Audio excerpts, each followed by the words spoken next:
वैसे जिस तरीके से कुछ कार्रवाइयां जिला प्रशासन की और पुलिस की देखने में आती हैं,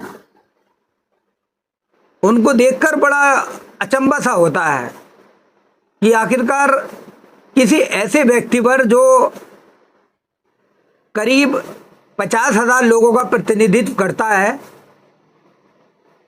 अपने नगर पंचायत का प्रथम नागरिक है, उस व्यक्ति पर सिर्फ प्रार्थना पत्र के आधार पर ही 44 लाख के गबन की एफआईआर दर्ज कर ली जाती है। ये मामला अगवानपुर के चेयरमैन गुलेश खान ने मीडिया को जानकारी देते हुए बताया कि किसी व्यक्ति ने उन पर 44 लाख रुपए की ठगी का आरोप लगाते हुए मुकदमा दर्ज कराया है। खास बात यह है कि वो जिस व्यक्ति ने उन पर मुकदमा दर्ज कराया है, वो उस डॉक्टर को, वो इस व्यक्ति को जानते भी नहीं। तो जिस तरह से पुलिस ने कार्रवाई की है, उससे तो ये बात साबित होती है कि आखिरकार सिर्फ प्रार्थना पत्र के आधार पर किसी एक ऐसे व्यक्ति के खिलाफ मुकदमा दर्ज कर लिया जाता है जो अपने क्षेत्र का प्रथम नागरिक हो। मेरे हिसाब से ये ठीक नहीं है। और इसके अलावा भी अगर कोई भी पीड़ित या कोई भी व्यक्ति थाने चौकी या किसी अधिकारी के पास अपनी समस्या लेकर आता है, तो उसमें जांच का प्राविधान है। संबंधित विभाग से या किसी इन्वेस्टिगेशन ऑफिसर से उसकी जांच कराई जाती है। जांच में अगर वो दोषी पाया जाता है तो फिर उसके खिलाफ मुकदमे की कार्रवाई जायज़ है, क्योंकि खाली प्रार्थना पत्रों के आधार पर किसी भी व्यक्ति पर गबन 420 या और भी ऐसे मुकदमे दर्ज कर लिए जाएं तो वो मीडिया ट्रायल बन जाता है। खुद चेयरमैन गुलेश खान को ये पता नहीं कि उनके खिलाफ मुकदमा दर्ज हुआ है। सुबह को वो उठते हैं, अखबार देखते हैं, अखबार देखने के बाद उन्हें लगता है और उन्हें पता चलता है कि उनके खिलाफ कोई गबन का मुकदमा दर्ज हुआ है। मैं जिला प्रशासन से, वो खासकर पुलिस प्रशासन से ये अनुरोध करना चाहूँगा कि अगर कोई भी पीड़ित व्यक्ति थाने चौकी या किसी विभाग में आए तो उसकी निष्पक्षता से जांच हो, जांच होने के बाद ही मुकदमे की कार्रवाई हो। अब जिस तरीके से गुलेश खान अपने को निर्दोष बता रहे हैं और वो ये दावा कर रहे हैं कि जिस व्यक्ति द्वारा उन पर मुकदमा दर्ज कराया गया है वो उस व्यक्ति को जानते तक नहीं है, ऐसे हालात में जांच होगी। अगर जांच में गुलेश खान निर्दोष पाए जाते हैं तो फिर क्या उनकी छवि को वापस लौटाया जा सकता है? क्या उन पर जो आरोप लगे हैं वो अगर निर्दोष साबित होते हैं तो क्या मीडिया उसका खंडन करेगा? मैं समझता हूं कि नहीं। अगर खंडन होगा भी तो किसी अखबार के एक कॉलम के अंदर उस खबर का खंडन कर दिया जाएगा। 44 लाख की ज़मीन को लेकर के फ्रॉड का शिकायत मामला है। देखिए भाई साहब, इस समय मुझे तो आज न्यूज़पेपर पढ़ा मैंने, सुबह हमारे ज़्यादा दैनिक जागरण वगैरह जो आती ही हैं, ऑफिस में मैंने जब पढ़ा तो उसमें मुझे पता चला कि मेरे खिलाफ एक मुकदमा लिखा गया। लेकिन मुझे तो ये पता ही नहीं है डॉक्टर संजीव कौन है।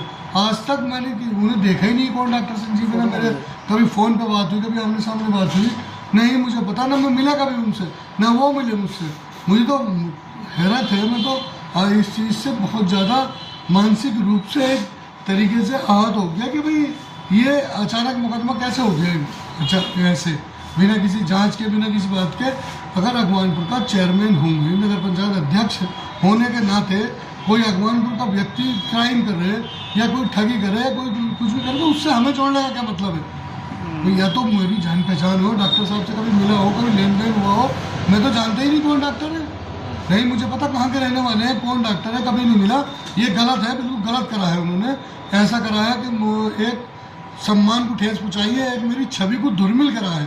खाली नगर पंचायत अकवानपुर नहीं, पूरे जिले में, पूरे आसपास मंडल में सभी को धुरमिल करा है। और इस चीज़ से मैं खुद आहत हूँ कि डॉक्टर साहब ने ऐसा क्यों करा। डॉक्टर एक MBBS सर्जन वगैरह लिखा है उसके अंदर, अगर जो भी है वो जो भी डिग्री उन पे है, इतने पढ़े लिखे होने के बावजूद भी एक बार जांच कराते चेयरमैन साहब कौन है, क्या है, कौन दानिश, कौन क्या, कम से कम पता तो करते चेयरमैन साहब हैं कौन। इसी के साथ ही इन्होंने भाई ऐसा किसी राजनीतिक उससे दुर्वेश से अगर उन्होंने मुकदमा लिखवाया है किसी की, तो उन्हें कम से कम मुझसे मिलना चाहिए। पहले मुझे किसी की शिकायत तो करनी चाहिए। चेयरमैन होने के नाते, नगर पंचायत अध्यक्ष होने के नाते एक बार मुझसे अपनी बात बताते कि भाई आपके अगवानपुर का फला लड़का या फला लड़की है, कोई भी जो भी व्यक्ति है उसकी शिकायत करते, मैं कोई दबाव बनाते उनके ऊपर, हम जाके हम बताते तो सही। कभी उन्होंने एक कॉल भी नहीं करी, मैं उनकी आवाज़ को भी नहीं पता मुझे कौन साहब है, मोटे हैं, पतले हैं, कैसे हैं, मैं जानते ही नहीं। तो इसमें माना नहीं हुआ, आप दावा करेंगे इसे? नहीं, कोई दावा वावा नहीं, अभी तो पुलिस जांच कर रही है। मैं कप्तान साहब से मिला था, SSP महोदय से, आज मिले थे। उन्होंने मुझे आश्वासन दिया निष्पक्ष जांच होगी इसमें, और जो भी पुलिस निष्पक्ष जांच करेगी और सच्चाई सबके सामने आ जाएगी। लेकिन मुझे बहुत ज़्यादा इसमें तकलीफ पहुंची है इस चीज़ से कि यार एक नगर पंचायत अध्यक्ष को ऐसे तो कोई भी जोड़ लेगा। भाई अगर अगवानपुर का व्यक्ति कहीं घटना करता तो उसी का तो नाम होगा। एक नगर पंचायत अध्यक्ष का नाम लिख रहा हो तुम, और एक डॉक्टर, एक अनपढ़ आदमी हो तो अजीब एक चीज मान लेंगे कि चलो किसी ने बड़ा चढ़ा दिया होगा। लेकिन सर लेन देन के मामले के साथ साथ धमकी देने का भी आरोप है, क्या कि आपने कभी उनको कॉल की या उनकी कोई भी कॉल इस तरह से? भैया मेरी उनसे कभी मुलाकात ही नहीं, मैं कैसे कह दूँ, मुझे ना नंबर पता, ना डॉक्टर साहब का नाम पता, मैंने कभी देखा नहीं, मेरा तो कोई मतलब ही नहीं धमकी फमकी का, जब मुझे प्रकरण ही नहीं पता। मुझे तो आज न्यूज़पेपर के माध्यम से पता चला। आज अब इसके बाद आपका क्या कदम रहेगा? मेरी तो निवेदन है पुलिस से, खास करके कप्तान साहब से, कि जो निष्पक्ष जांच हो उसी के हिसाब से कार्रवाई करें। इसी के साथ ही आपके साथ जो दानिश नाम बताया जा रहा है, वो उनसे आपका क्या ताल्लुक है?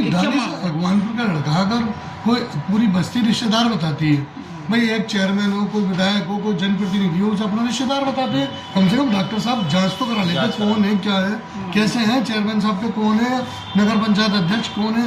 भाई मुझे तो पूरी बस्ती की सुननी होती है।